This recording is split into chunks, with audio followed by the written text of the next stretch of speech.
यक्षिणी की साधना, एक सच्ची और खौफनाक कहानी। उत्तराखंड के एक गांव की इस कहानी में छुपा है एक ऐसा खौफनाक रहस्य जिसे सुनकर आपकी रूह कांप उठेगी। यह गांव घने जंगलों और पहाड़ों के बीच बसा हुआ था, जहां यक्षिणियों और तंत्र मंत्र की कहानियां आम थीं। जंगल के भीतर एक प्राचीन मंदिर था, जिसे यक्षिणी मंदिर कहा जाता था।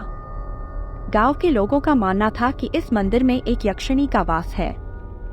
यह यक्षिणी किसी भी साधक को अपार धन और सिद्धियां दे सकती है, लेकिन साधना कठिन थी और इसे करने के लिए नियमों का सख्ती से पालन करना पड़ता था।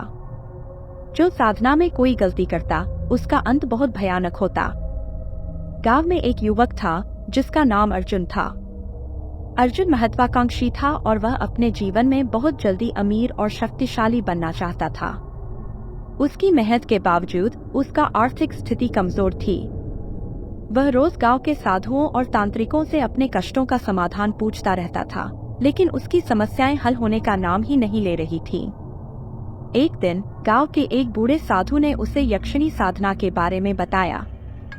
साधु ने अर्जुन को चेतावनी दी, यह साधना बहुत कठिन है बेटा। यक्षिणी को प्रसन्न करना आसान नहीं है, और यदि साधना में कोई गलती हुई तो उसकी कीमत जान देकर चुकानी होगी। अर्जुन ने उस साधु की बात पर ज्यादा ध्यान नहीं दिया। वह तो बस जल्दी से अमीर बनना चाहता था। उसने साधु से यक्षिणी साधना की पूरी विधि पूछी। साधु ने बताया कि साधना को रात के 12 बजे से शुरू करना होगा और यह साधना लगातार 21 रातों तक चलेगी। साधना के दौरान किसी भी प्रकार का खलल नहीं पड़ना चाहिए और न ही साधक को डरना चाहिए। अगर साधना में डरा गया या किसी तरह की बाधा आ गई तो साधक का अंत निश्चित था। अर्जुन ने अपनी साधना शुरू करने का निश्चय किया।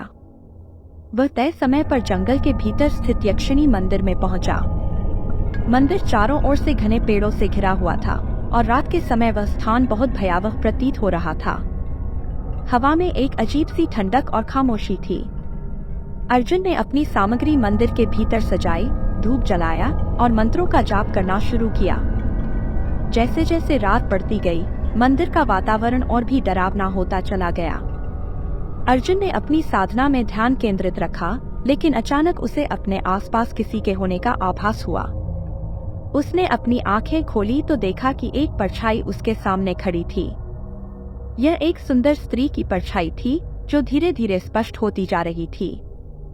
उसके लंबे बाल, लाल आंखें और चेहरा किसी स्वप्न की तरह था। यह यक्षिणी थी।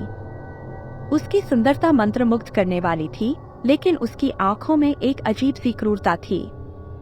यक्षिणी ने धीरे धीरे मुस्कुराते हुए अर्जुन की ओर देखा और उससे पूछा, तुम यहाँ क्यों आए हो साधक? अर्जुन ने अपनी हिम्मत बांधते हुए कहा, मैं आपकी साधना करने और आपके आशीर्वाद से सिद्धियां प्राप्त करने आया हूँ। यक्षिणी ने उसकी बात सुनकर एक खौफनाक हंसी हंस दी और बोली, साधना आसान नहीं है अर्जुन, इसके लिए साहस चाहिए। क्या तुम तैयार हो? अर्जुन ने सिर हिलाकर सहमति जताई। यक्षिणी ने उसे साधना जारी रखने को कहा और उसे चेतावनी दी, अगर किसी रात तुम्हारा ध्यान टूटा या किसी तरह का डर तुम्हारे भीतर आया तो तुम मेरे श्राप के शिकार हो जाओगे। अर्जुन ने संकल्प किया कि वह साधना पूरी करेगा। पहली कुछ रातें शांति से बीती और अर्जुन को किसी प्रकार का भय नहीं हुआ।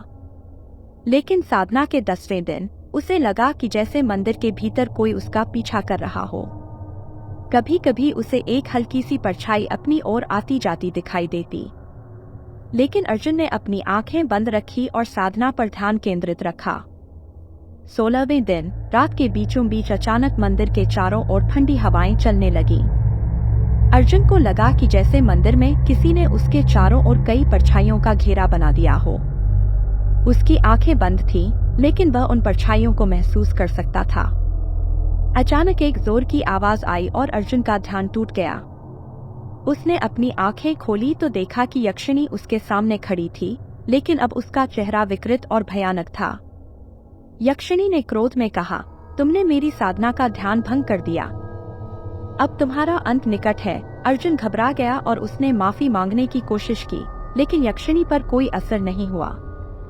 उसने अर्जुन के चारों ओर घूमते हुए एक भयानक हंसी में कहा, जो मेरी साधना में विघ्न डालता है, उसे मेरे श्राप से कोई नहीं बचा सकता।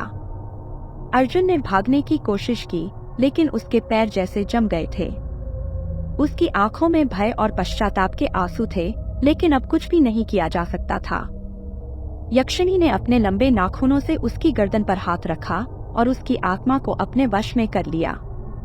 अर्जुन की चीखों से जंगल गूंज उठा, लेकिन उस सन्नाटे के अलावा किसी ने उसकी आवाज नहीं सुनी। अगले दिन गांव के लोगों ने अर्जुन को ढूंढा। वे मंदिर पहुंचे, जहां उन्हें उसका निर्जीव शरीर मिला। उसकी आंखें खुली हुई थी और उनमें भयानक डर का भाव था। उसकी मौत का रहस्य आज भी अज्ञात है, लेकिन गांव के लोग अब उस मंदिर की ओर जाने से भी डरते हैं। कहते हैं कि अर्जुन की आत्मा अब भी उस मंदिर में कैद है और कभी कभी रात में वहां से किसी के रोने और चिल्लाने की आवाजें आती हैं। लोग मानते हैं कि वह यक्षिणी का प्रकोप है, जो उन लोगों पर टूट पड़ता है जो उसकी साधना का नियम भंग करते हैं। गांव में आज भी यह मान्यता है कि यक्षिणी साधना करना आसान नहीं है और इसका प्रयास करना किसी के लिए भी घातक हो सकता है। यक्षिणी की शक्तियां अब भी वहां विद्यमान है और वह किसी नए साधक की प्रतीक्षा कर रही है जो उसकी साधना के नियमों का पालन करने का साहस रखता हो।